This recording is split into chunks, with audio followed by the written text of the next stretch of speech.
আজকে যেখানে বাংলাদেশে খেলার কথা ছিল সেই ইডেন গার্ডেন্সের মাঠ, সেই মাঠ আজকে শূন্য থাকলো।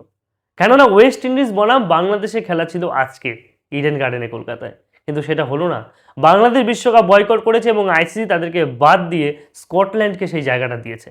কিন্তু স্কটল্যান্ড যদিও ভারতবর্ষে প্রথমবার খেলতে এলো এবং তারা প্রথমবার এই টি-20 বিশ্বকাপ খেললো, তবুও কিন্তু তারা এই দল বা সুযোগ পাওয়া ডিজার্ভ করে না। এই জায়গাটা ছিল বাংলাদেশের। আজকে যদি বাংলাদেশ থাকতো তাহলে হয়তো ওয়েস্ট ইন্ডিজদের জিতিয়ে নয় হারিয়ে তাদের প্রথম জয়টা পেত। কেননা ওয়েস্ট ইন্ডিজের ব্যাটসম্যানরা আজকে তেমন কিছু বড় কিছু করতে পারেনি একমাত্র হিটমার ছাড়া। আর রোমারিও শেফার্ড বোলিং করে কাঁপিয়ে দিয়েছে। কেননা ওয়েস্ট ইন্ডিজ যখন বাংলাদেশে খেলতে গিয়েছিল তখন কিন্তু চরম দুর্যোগের মধ্যে পড়েছিল। ওই বাংলাদেশের রিশাদ হোসেনের বলে, ওই বাংলাদেশের তানজিম হাসান সাকিবের বলে। যাই হোক, সেটা হলো না হয়তো। এবং এই স্কটল্যান্ড খেলার জন্য আজকে বাংলাদেশের যে খেলা হওয়ার কথা ছিল সেই মাঠে, ইডেন গার্ডেনের মাঠে দর্শক নেই। দর্শক শূন্য অবস্থায় খেলেছে প্রায়, মানে দর্শকের সংখ্যা খুঁজেই পাওয়া যাচ্ছে না, খুঁজে খুঁজে দর্শক আনতে হচ্ছে। মানে মনে হয় যেন সামনে গেলে বিনামূল্যে টিকিট দিত।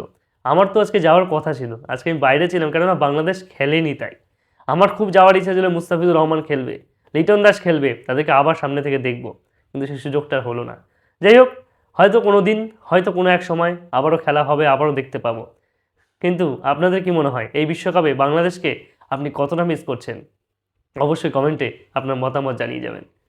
ধন্যবাদ।